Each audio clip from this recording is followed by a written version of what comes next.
Yeah, yeah. You don't like it? Didn't you have it today?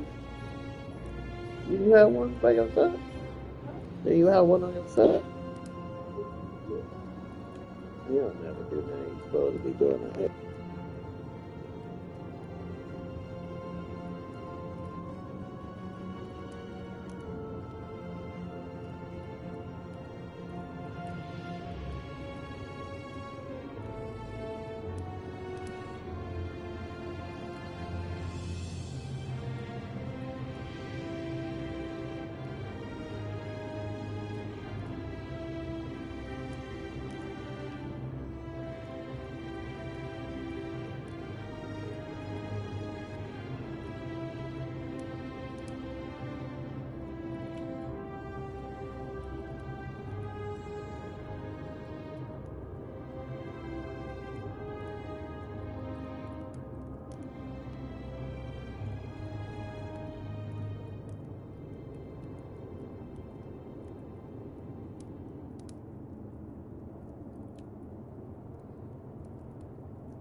Oh, look, you're back. Ugh, what is it with you people? You heard the rumor that my little sister escaped and figure I must know a way out too. Is that it? Well, that's just a stupid rumor. We have no idea what happened to Scintilla. I wish you mouth breathers would just leave me alone.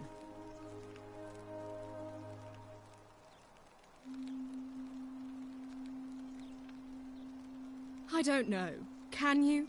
Can you tell me how a person could have disappeared from a city with no exits and no crime?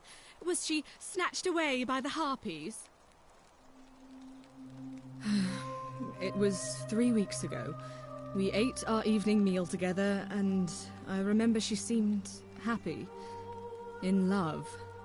We went into our rooms, I went to sleep, and when I woke up, she was gone. That's it. I think so, yes. But she was very careful about keeping his identity a secret, even from me. Because our father had plans to marry her off, eventually, and even a rumor about her attachment to some mystery man might have ruined those plans. That doesn't surprise me. To him, it was like a prize cow wandering off from its paddock.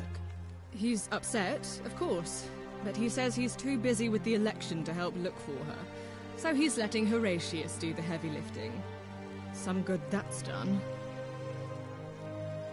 I don't know, but it's been 3 weeks since she disappeared, and he hasn't come forward. That might speak to a guilty conscience. All I know is, whoever he is, he's still here in the city. You really aren't from here, are you? All Roman women are named after their fathers. I think it's their way of branding us, like cattle to be sold at market. His family name is Sentius, so I'm Sentia because I'm the eldest, and my little sister is formerly Sentia Minor, but she's affectionately known as Scintilla. I hope you're not insinuating I'm somehow pleased with her disappearance.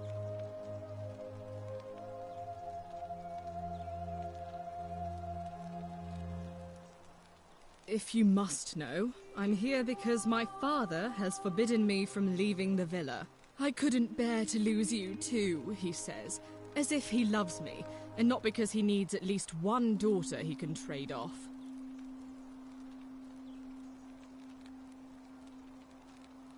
So you'll help me find her? Oh, thank you.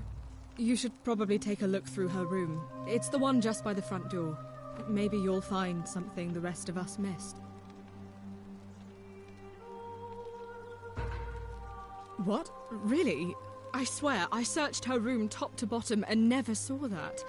I wonder how I could have missed it. Strange, but well done, I suppose. But it's odd. It was only a few months ago that Scintilla's friend Julia let slip she was planning an escape of her own. And yet, Julia's still here. You should go and speak with her, find out if she knows anything. She lives in the villa next door.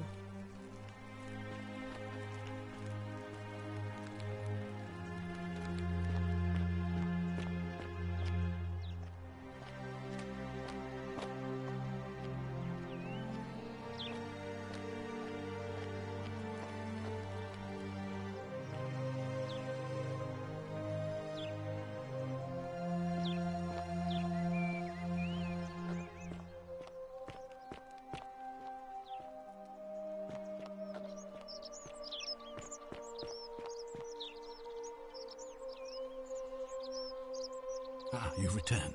Do you have any...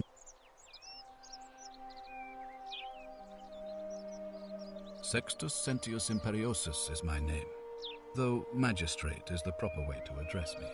Before I wound up here, I was a decurion in the cavalry of Imperial Rome, helping protect civilization from the barbarians. It's a cavalry officer. I had 30 men under my command. This was my uniform. As magistrate, I usually wear a toga, But today, I may need to survive long enough to create the portal for you, so it seemed prudent. My men and I were at the Emporium in Rome as honor guard for a visiting dignitary arriving upriver by barge. Now the port is usually bustling, but just as our guests arrived, waves of people began running toward the river from streets and alleyways in every direction. They were trying to escape a terrible fire. Unfortunately, the crowd sent my horse into a panic, and I remember it losing its footing by the water's edge. The next thing I knew, I was waking up on a riverbank not far from here in the company of some stranger. I went looking for my horse and discovered that lonely temple. You can probably figure out the rest. I was elected 7 months ago, uncontested because of my command experience. Since then, there's been growing agitation for another election. They're supposed to be annual, but I agreed to hold it sooner, hoping it would placate my constituents. Unfortunately, it just seems to have emboldened certain elements instead. Very well. If I did, I'd have led these people out of here already. I've had plenty of time to think about it. Let me see if I can sum up my thoughts. I've always considered my guiding star to be the well-being of the Roman people. Our survival and prosperity have always hinged upon honoring the peace of the gods, the sacred accord between the gods and the people of Rome. Give the gods what they want and we all prosper. Dishonor them and we all die. It's as simple as that. The real enemy in this place is not the golden rule, but human failings. The temptation to slide into degeneracy, greed, and hubris. I trust that answers your question.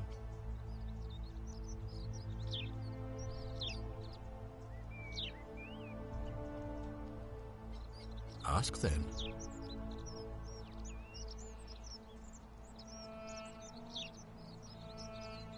Good. Now, was there something else you wanted to discuss? On your Of best course. behaviour, What I is it? trust.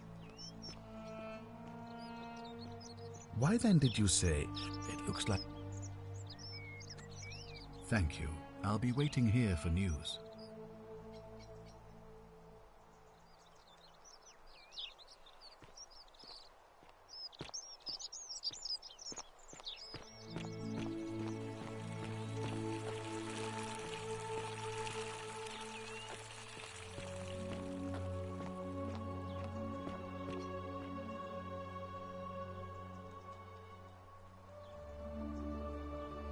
What were you two talking about? Don't play dumb. I saw you. Having a shady little chat with old man Sentius up on his balcony. What's he offering you? Money? Favours? What's your vote worth to him? What else would you be murmuring about on election day? Mark my words, Malleolus is going to be magistrate by the end of the day. And if I tell him you've sided with that feeble old has-been, that you've been trying to undermine his hard-won victory, you'll have picked the wrong patron. Got it?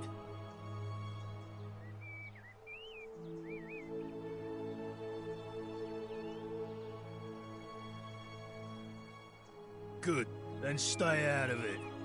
Nobody likes Caput Murdae foreigners interfering in an election.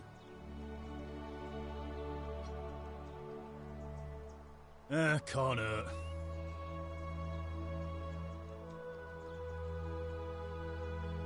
Her name's Domitius. You want to get to Malleolus, you go through me. Why? Because I am a gladiator. That's why.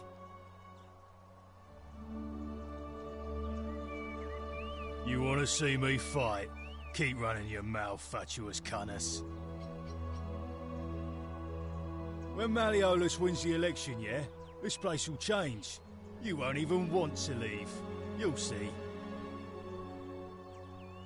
I think it's gone on long enough, and Malleolus is going to put an end to it once he's elected.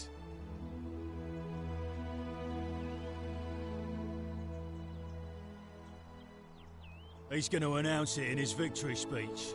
Just you wait and see. Old man Sentius got you already, did he? Well, I'm not talking to people in his faction. Confituare.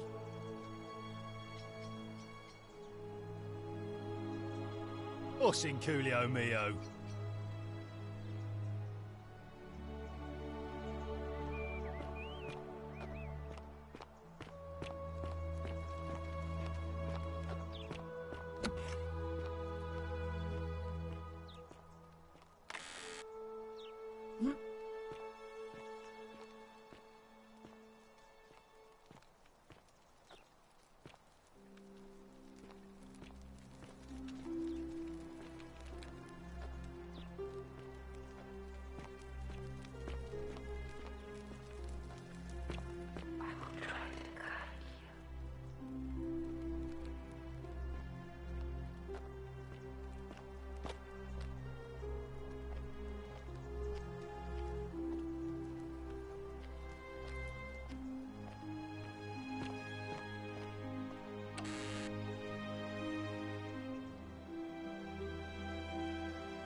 A new face.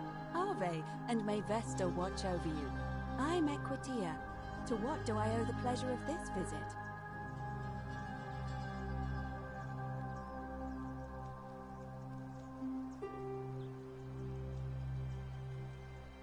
Oh my.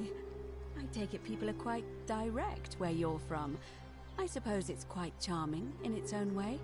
Usually, however, you wouldn't simply march up to a Vestal priestess and without due formality or courtesy ask, "What is your story?" The proper approach would be to arrange an introduction through a mutual acquaintance in high office, by which time you would already know how to address me.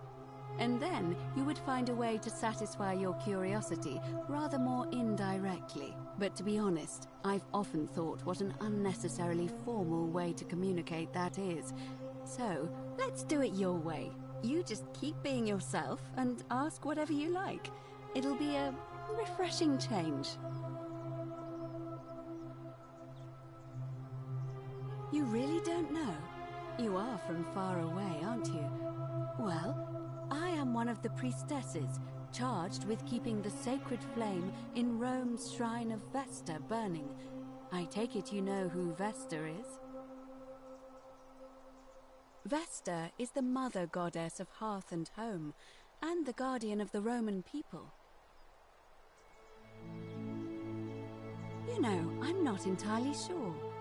But what about you? How did you end up here? I wonder if... No. I apologize. I don't mean to be cryptic. It's just that you've got me thinking. Have you spoken with any of the others about how they arrived here too? I really think you should. Go around and ask them what they remember and see if you notice any patterns. Good. Thank you. But please be careful. I just don't want to see what happened to Livia happen to you too. I'll Up until a few weeks ago, she was a perfectly productive member of our little community, darning clothes and cutting hair. She was always so chatty, always seeking out newcomers and asking them where they were from and how they wound up here. And then, about a month ago, she suddenly changed. She withdrew, stopped working and became despondent, started muttering to herself. Galerius and I visited her to see how we could help, but she just looked at us with this haunted stare, called us bloodless shadows, and told us we were ignorant of some pattern. Look, it could be unrelated. Perhaps she simply fell ill. Or, as Galerius suggested, the weight of the Golden Rule was too much for her. But there is a small chance that she learned something, saw a pattern nobody else saw, and that it broke her. I just don't want to see that happen to you. So be careful, will you? Thank you. Now, go and follow the thread of truth through this labyrinth, and come back to me if you discover any patterns.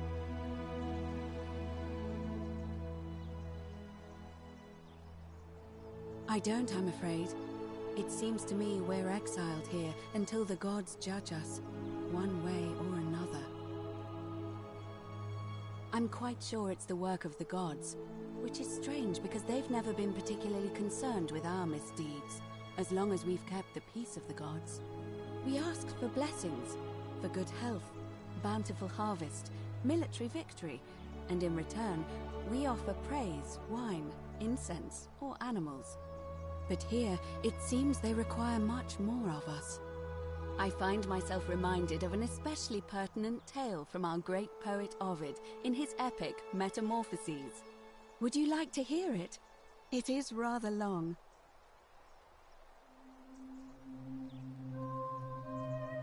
Wonderful.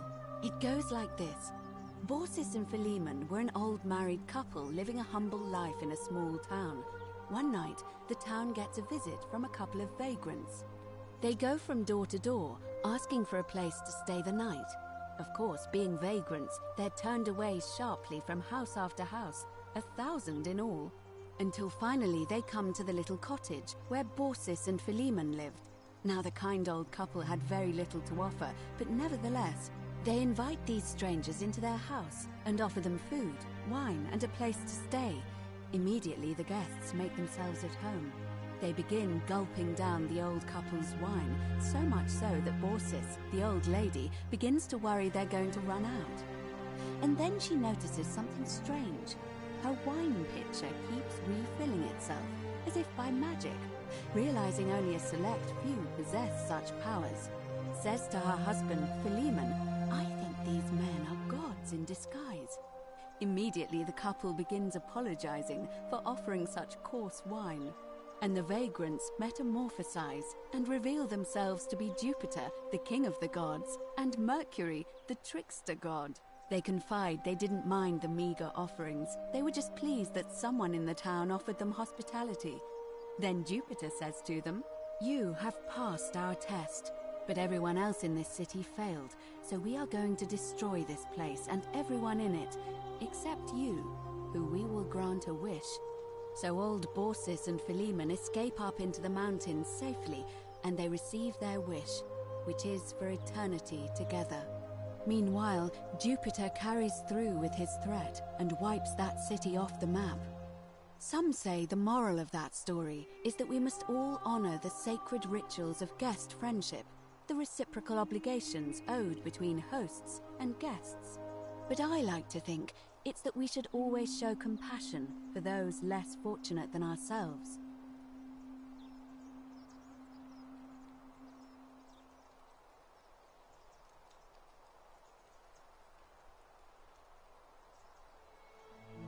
I'm pleased to hear it. It must be completed by dusk, just the same as any other official business. It'll be between Sentius, the incumbent, and Malleolus, the challenger. Why do you ask?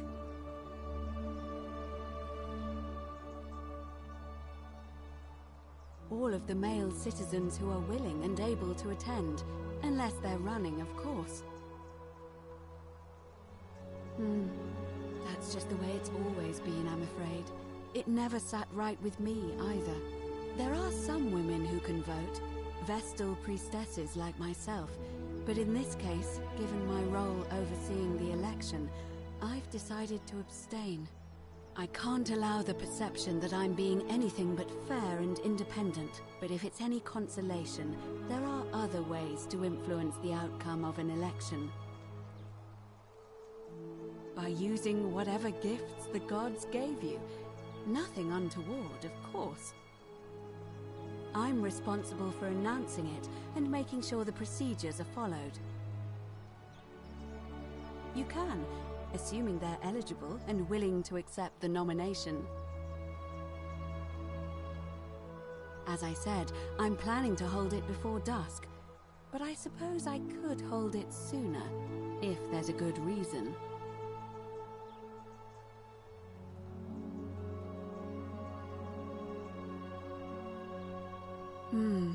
Yes. I have overheard some rather unpleasant arguments. The last thing we need here is additional conflict. Very well. I'll get things started right away.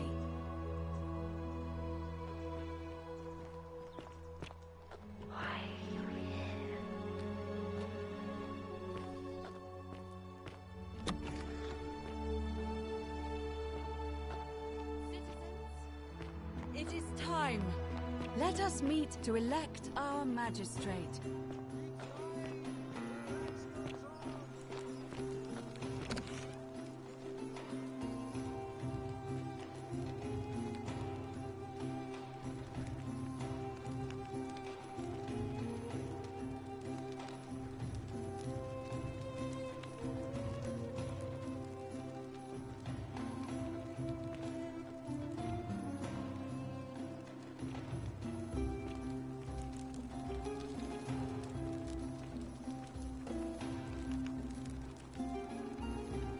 Give me a moment. Sorry I'm such a mess. I just lost a patient and a dear friend. Yulia. She was a good woman.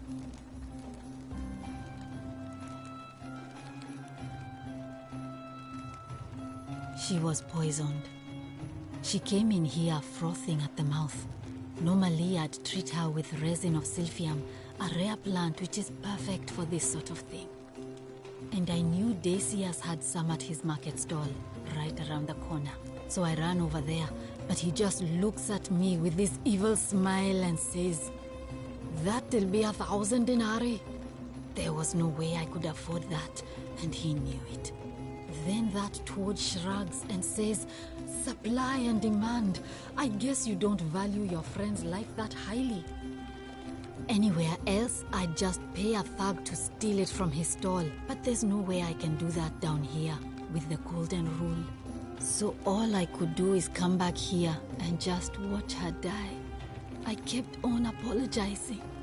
And now I'll never know who poisoned her, or how they managed to do it without breaking the golden rule, or why she cursed that snake's cruel black eyes with her dying breath. Well, unless you have the power to bring someone back from the dead, there's really just one thing you can do.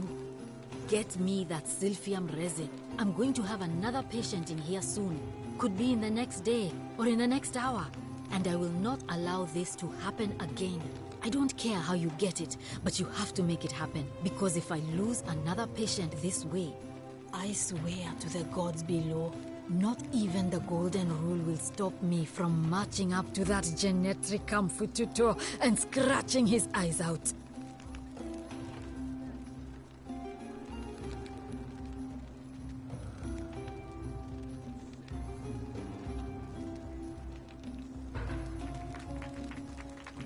I'm Lucretia, and I'm going to be straight with you. I'm not a physician. This is Nevia's clinic. I've just been filling in ever since she disappeared. I'm tired and out of my depth and miserable all the time. But I'd rather take this on myself than let one of you lot mess it up. My husband and I moved to Rome from Caesarea. He embraced the Roman way more than I would have liked, and turned into an awful philanderer. I would have divorced him and demanded the return of my dowry, but I knew he would sooner have me killed than give me my right. So I waited for the right time to take what was mine and disappear. And then the fires came. As he prepared to evacuate our villa, I gathered our most precious belongings, coins and gemstones, and the moment his back was turned, I ran. I could barely see for the smoke, and the streets were full of people trampling each other. I ran for the river, like everyone else, and leapt in. The next thing I remember, I was waking up on a riverbank, not far from here. It's all right. Say what you will about this place. At least my fornicating husband will never find me. And while there's no shortage of snakes here, at least with the golden rule, they have to try to be discreet about it. Oh, this shrine was in use as a clinic long before any of us arrived here. Kind of strange to set up a clinic in the temple of the god of disease. But the god who inflicts a curse is also the only god who can undo it. So I suppose praying to Apollo for healing kind of makes sense. Well, she used to run the clinic. She was a midwife, not a physician, but she was the closest thing we... The many shall suffer for the sin.